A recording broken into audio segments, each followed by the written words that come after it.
Hi, we all know the Islamic State plans to dominate the world. They even released a map showing the countries they plan to seize by the year 2020. The map includes Spain, China, and parts of North Africa. But perhaps, in your opinion, ISIS is just an extremist group which doesn't accurately represent true Islamic teachings. Well, to determine if that is true or not, we first need to go to the Islamic sources. When we do that, we notice that ISIS is indeed truly Islamic.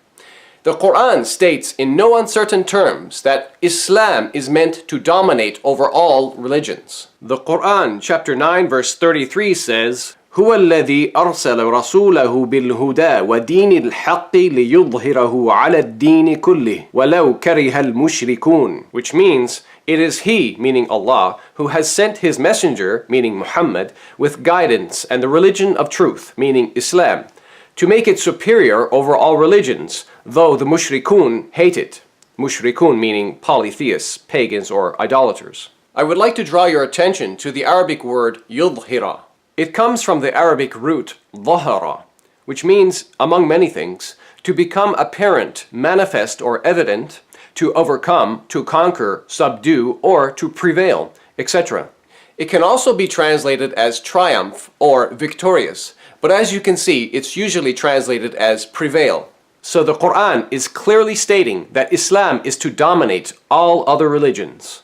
But before we rush to any conclusion, it's important to look at the context of this verse to find out how Islam plans to become the most dominant religion in the world.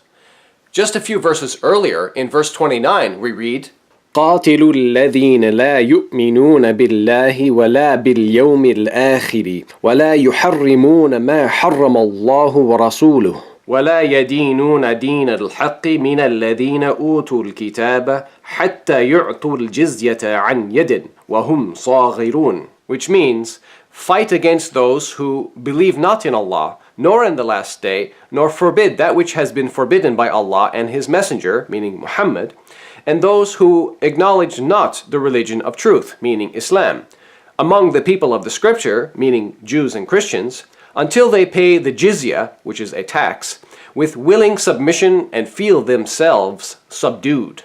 You see here in the beginning of this verse the verb qatala. It's an imperative verb or a command. Its basic meaning indicates fighting, combating, battling, killing, or slaughtering. In this verse, Muslims are commanded to fight against Jews and Christians until they are subdued and submit themselves to paying the jizya tax for being a non-Muslim minority under Islamic rule. Now, the more moderate Muslims, of course, will claim that this only refers to specific Jews and Christians who were historically at war with the Muslims. However, I say that's wrong, and the Quran itself refutes that idea. Let's look at the verse again. The Quran is talking about the Jews and Christians who, quote, لا يدينون دين الحق, which means who do not acknowledge or follow the religion of truth, meaning Islam. Therefore, this refers to all Jews and Christians. Notice the word yadinun. Looking at the root of this verb, we see it signifies obedience, a state of abasement or submissiveness. Now, this is why Jews and Christians should be very concerned. You don't have to be hostile or aggressive towards Islam to be considered a primary target for Islamic domination. As a Jew or Christian, you are already a target because you do not accept or follow Islam. So there is no doubt Islam sees itself at war with Jews and Christians. In fact, the following verse also proves the nature of Islam's conflict with Jews and Christians is not only a military one, but is also a religious or spiritual one.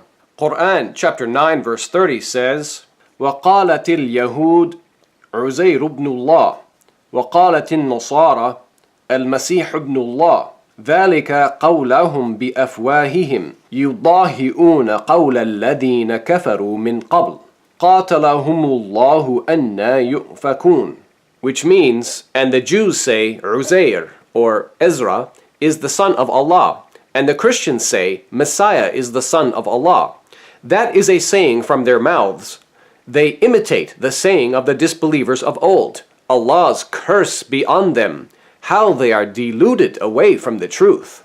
And if you continue reading, You'll see in verses 31 to 34, the Quran continues attacking the beliefs and actions of the Jews and Christians. Now, this isn't the only chapter of the Quran which reveals Islam's goal of dominating all other religions. The exact same verse is also found in Quran chapter 61 verse 9. The context here is again similar. Between verses 4 and 11, we see reference to fighting and a negative reference to the peoples of Moses and Jesus.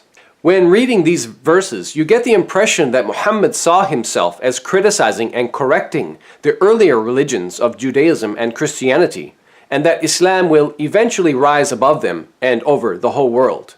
And finally, with a slightly different wording, the same verse is found again in chapter 48, verse 28.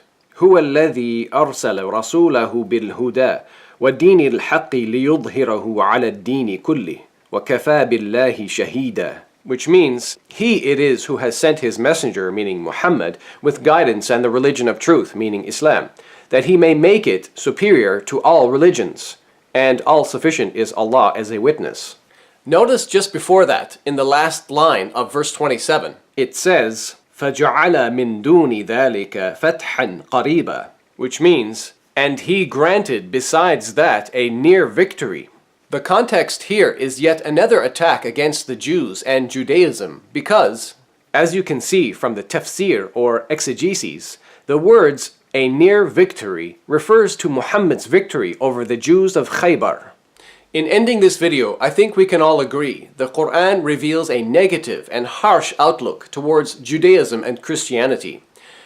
Warfare, subjugation, and taxation against Jews and Christians are all part of Islam's master plan to become the world's most superior religion. There are, of course, other methods for domination, and perhaps I can discuss that in another video.